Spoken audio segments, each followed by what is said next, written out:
warahmatullahi wabarakatuh. Hello everybody, my name is Faeyza Djuvalianti and you can call me Fizi. I am from class 9A, number 14. Today, I'm going to tell you the story of Little Red Riding Hood. So I hope you enjoy it and let's begin. Once upon a time, there lived a girl called Little Red Riding Hood. She wore a beautiful red cape and red hood that her grandma had made for her. One day, her mother asked Little Red Riding Hood to visit her grandma. "Come here, Little Red Riding Hood. Bring this bread and cheese to your grandma because she's not feeling very well. But remember, you must stay on the path and promise do not talk to the stranger." "Okay, mother. I promise I will be careful and stay on the path." So then, Little Red Riding Hood set off to the grandma's house. The grandma's house was on the other side of the forest, so she must go to the wood first. When Little Red Riding Hood going through the wood, she met a wolf. She didn't know what a wicked creature he was, so she wasn't afraid of him. Then the wolf came closer, closer, closer, and then he jumped out from behind a tree. After that, the wolf asked Little Red Riding Hood, "Hello, what's your name?" asked him. "Hello, Mr. Wolf. My name is Little Red Riding Hood," answered by her. "Well, hello, Little Red Riding Hood. What are you doing here?" "I'm going to visit my grandma because she's not feeling very well." "Well, where's your grandma's house?" "The house is on the other side of the forest. You surely must know it." "Well, okay then." After that, the wolf gazed at her and said, "See these pretty flowers? Why not you pick some? I'm sure your grandma would love them," said he. So Little Red Riding Hood answered, "Well, that's a great idea. Thank you, Mr. Wolf." So then the Red Riding Hood skipped from the path and then looked for flowers for her grandma. Meanwhile, the wolf ran as fast as he can to the grandma's house. Then he knocked on the door, pretend to be Little Red Riding Hood. "Knock, knock," Granny's answered. "Who's there?" "I'm Little Red Riding Hood, Granny. I brought a bread and cheese for you." "Well, come in, Little Red Riding Hood. I'm too ill to come to the door," said her. So the wolf let himself in.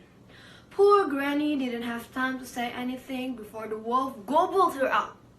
Then he used her nightgown and nightcap, and then he jumped to the bed and covered his nose with a blanket. Little Red Riding Hood already took so many flowers. Then she remembered that she must go to the grandma's house. So she ran and go to the grandma's house. After that, she knocked on the door. Knock, knock. Then behind the door, there's a hoarse voice that answered. "Is that you, Little Red Riding Hood? Come in," said the wolf, pretend to be grandma. When the Little Red Riding Hood come in, she's confused. There's something weird happened because she saw something weird about her grandma. So she asked her grandma, "Grandma, why have you got those big large ears?" The grandma answered, "So that I can hear you more." "And what about those big eyes?" continued by Little Red Riding Hood. "So that I can see you more bigger and farther." "Last one, Granny. Why have you got those big sharp teeth?" "So that I could eat you." The wolf jumped and with a gulp, he gobbled Little Red Riding Hood up.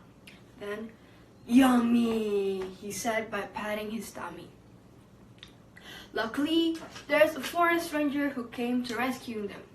At first, he thought that there's something odd, but then he saw the wolf is gobbled up and the Little Red Riding Hood is screaming. So he came to the house and said, "Spit out what you swallow or you'll never see another day." The ranger shouted. The wolf is scared and frightened. He's so scared and he ran as fast as he can. Then he spit Little Red Riding Hood and Grandma's out. After that, Little Red Riding Hood and Grandma say thanks to the forest ranger. Then the grandma feeling better because she ate bread and cheese that Little Red Riding Hood had brought for her. So there's no end to their joy and they live happily ever after. The moral of the story is we have to listen to what our parents said, like when the mother said to Little Red Riding Hood that she cannot talk to the stranger, but Little Red Riding Hood talked to the stranger. Then we cannot also talk to the stranger, and we have to stay on the path, and we have to be careful of what's happening. So that's the story that I can tell you today. I'm sorry if there's a mistake. Thank you for listening. I hope you enjoy my story, and assalamualaikum warahmatullahi wabarakatuh. Bye bye.